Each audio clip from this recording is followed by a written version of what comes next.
Olá, começa agora o programa Código de Honra.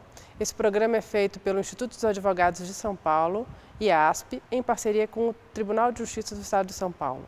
Hoje está conosco o professor Eduardo Arruda Alvim, ele que é mestre e doutor em Direito Processual Civil pela Pontifícia Universidade Católica de São Paulo, além de ser também professor de mestrado, doutorado e especialização e graduação dos cursos de Direito Processual Civil da PUC de São Paulo, também da Faculdade Autônoma de Direito FADISP. Como vai, doutor Eduardo, tudo bem? Bom dia, Fabiana. É um prazer voltar aqui ao programa Código de Honra com você. Como a crise do judiciário decorrente da quantidade de causas a serem julgadas afeta o jurisdicionado? Fabiana, eu diria a você o seguinte: nós estamos agora completando um ano de vigência do Código de Processo Civil 2015. Né? Uma das preocupações do Código de Processo Civil 2015 foi justamente procurar resolver esse número excessivo de processos, essa litigiosidade excessiva que ocorre no Brasil. Né? Talvez seja um pouco cedo para prever se esse código trará os resultados que dele se espera, mas o código procurou, no meu modo de entender, cirurgicamente, né, enfrentar os pontos de estrangulamento da justiça brasileira, que na verdade esse número excessivo de processos compromete seja a qualidade das decisões, seja o tempo razoável de duração do processo, enfim, faz com que a justiça fique excessivamente atravancada. Vamos esperar mais um pouco para ver que resultados o Código de Processo Civil 2015 efetivamente nos trará.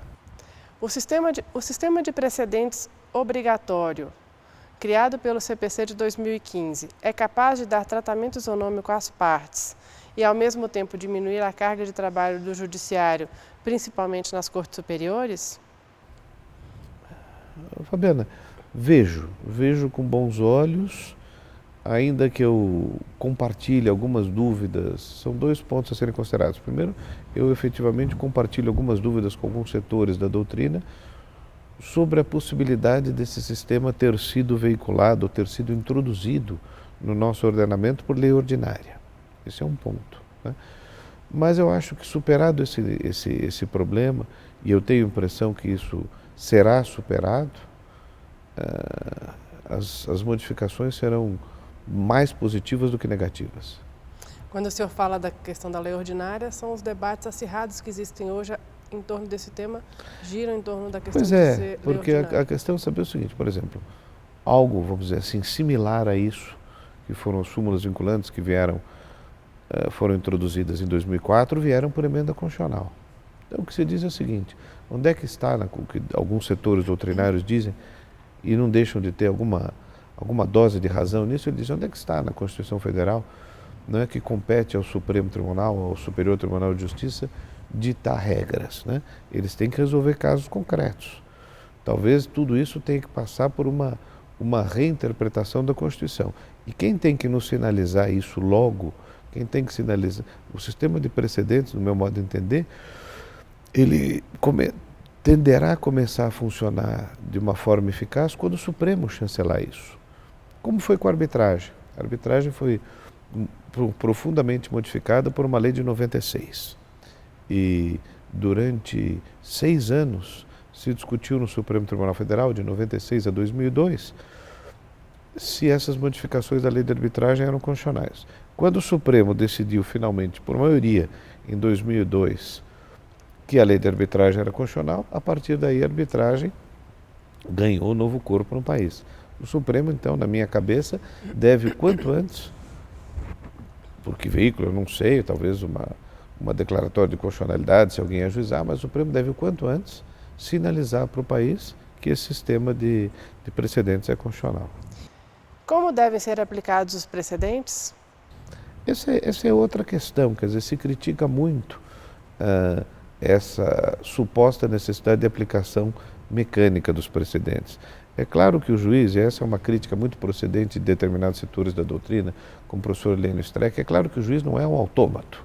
É claro que o juiz tem que analisar o caso concreto e ver se aquela tese fixada em recurso repetitivo, especial repetitivo, extraordinário repetitivo, no IRDR, por um Tribunal de Justiça, como esse em que nós estamos, se aplica ao caso concreto. E se não aplicar, e se houver diferenças entre o caso concreto que é dele, e o caso, enfim, a situação que originou o recurso repetitivo, ele deve procurar diferenciar e justificar por que não está aplicando. Aliás, a lei expressa que ele tem que fundamentar nesse sentido. Agora, o que ele não pode realmente é dizer, eu não concordo com a orientação do STJ ou do Supremo Tribunal em recursos repetitivos. Isso, a partir do Código de Processo Civil, com essas observações que eu fiz, não será mais possível. Os precedentes vinculantes do direito brasileiro revelam uma aproximação do nosso sistema jurídico com os ordenamentos de países de common law? É uma aproximação, eu diria a você, muito remota. É uma aproximação muito remota, né? Os precedentes nos países de common law, eles têm um significado e uma essência completamente diferente do nosso, né? Mas também eles têm uma essência diferente do nosso porque os problemas lá são diferentes, né? Aqui o nosso problema fundamental hoje, né, é uma litigiosidade em massa excessiva, um número que chegou a beirar, segundo as estatísticas do CNJ de algum tempo atrás, alguns meses atrás, 100 milhões de processos, hoje caiu um pouco, mas acho que é muito mais pela mudança de metodologia do CNJ do que qualquer outra coisa.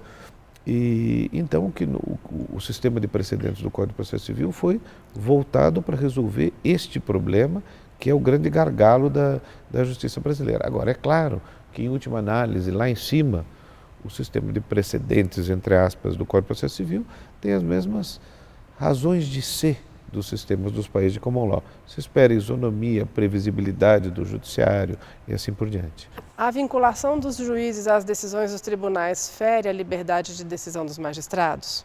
Isso é outro problema, né?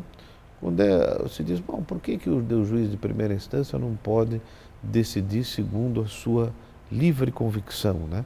Onde é que estaria na Constituição que o Supremo Tribunal, por exemplo, pode dizer, olha, a orientação que deve ser, quando o senhor receber um caso desse aqui, porque a última análise é isso que quer significar, o sistema do Código, o senhor decida desse modo. É uma forma de ver, eu não vejo assim, né? Eu acho que a liberdade que o juiz tem para decidir está muito mais ligada à liberdade do próprio Poder Judiciário, está ligada à tripartição dos poderes, está ligada à circunstância de que o Judiciário não deve se submeter a pressões externas, né? Para isso o juiz é dotado de inamovibilidade, vitaliciedade e assim por diante. Então eu não vejo dessa forma, eu acho que o Judiciário forma um todo orgânico, né? Assim como o juiz de primeiro grau, o Tribunal de Justiça, o Superior Tribunal de Justiça e o Supremo Tribunal Federal. A liberdade, portanto, não é do juiz, a liberdade é do Judiciário. Haverá alguma forma de se desfazer um precedente? Esse é outro problema. Se diz, mas essa criação dos precedentes engessa o sistema. Engessa o sistema e é pior. Na verdade, esses precedentes são impostos verticalmente, de cima para baixo, né? E as grandes modificações, a grande oxigenação do sistema vem das gerações mais novas que ocupam a base da pirâmide. É uma forma de ver, né? O Código, primeiro, ele prevê possibilidades de mecanismos, né, de revisão dessas decisões. Agora, é claro que os mecanismos de revisão dessas decisões não são arroz com feijão. São mecanismos complexos que não vão acontecer todo dia, né? E justamente por isso é preciso também que esses tribunais superiores, essa é uma crítica que se faz, é uma crítica procedente, né? Que esses tribunais superiores, tanto o STJ como o Supremo, quando editarem os seus recursos repetitivos, passem a pensar de forma coesa, porque infelizmente não é raro que esses tribunais mudem sem muita reflexão as posições que são firmadas. Então o primeiro ponto é, ele tem que pensar direito e quando firma uma orientação em recurso repetitivo, extraordinário ou especial, isso tem que ser pensado, refletido e mais do que isso, tem que espelhar o posicionamento do tribunal. Hoje, quando você olha o Superior Tribunal de Justiça, você pensa muito em, este ministro pensa dessa forma, este ministro pensa dessa forma em relação a essa questão, isso é o mal, né? A gente tem que esperar um posicionamento do tribunal sobre determinado assunto, né? O senhor vê com bons olhos os instrumentos previstos pelo novo Código para harmonizar a jurisprudência e fixar teses vinculantes como um incidente de resolução de demandas repetitivas? Acho excelente, acho excelente. Assim como o Superior Tribunal de Justiça deve orientar sobre determinadas matérias, né, foi estabelecido no Código um novo sistema que permite que os próprios tribunais locais, os tribunais de justiça e os tribunais regionais federais, editem orientações sobre determinadas matérias. É algo muito similar ao que ocorre do repetitivo, só que ele vem, em princípio, pode ser estendido para o país inteiro, mas em princípio vale para o Estado, né, sobre o qual o Tribunal de Justiça detém jurisdição, e ou a região sobre a qual o Tribunal Regional Federal detenha a jurisdição. Como é possível garantir que o sistema de precedentes, agora em vigor no país, não venha a engessar o direito impedindo a sua evolução? Quer dizer, um pouco é assim, vou dizer para você usando um ditado popular, o cobertor é curto, né? A gente vive num dia a dia, hoje, enfim, vivia pelo menos até o advento do Código de Processo Civil, sem muita previsibilidade. Quer dizer, não são incomuns, ou não eram incomuns, vamos dizer que depois do novo Código isso tenha mudado, essa mudança obviamente não é automática, situações em que você vai ao judiciário, né, você mostra que a sua pretensão é agasalhada pelo Superior Tribunal de Justiça, que enfim é a última análise, mostra que é agasalhada por um Tribunal de Justiça, e o juiz pura e simplesmente decide da cabeça dele. Quer dizer, isso é um mal, eu acho que isso é um mal. Isso é um mal para a imagem do judiciário, porque o leigo fala por que fulano conseguiu e Beltrano não conseguiu. Isso é um mal para travancar o número excessivo de recursos, porque esse fulano vai ter que recorrer para que o tribunal diga, não, esse caso tem que ser tratado como outro caso e assim por diante, né?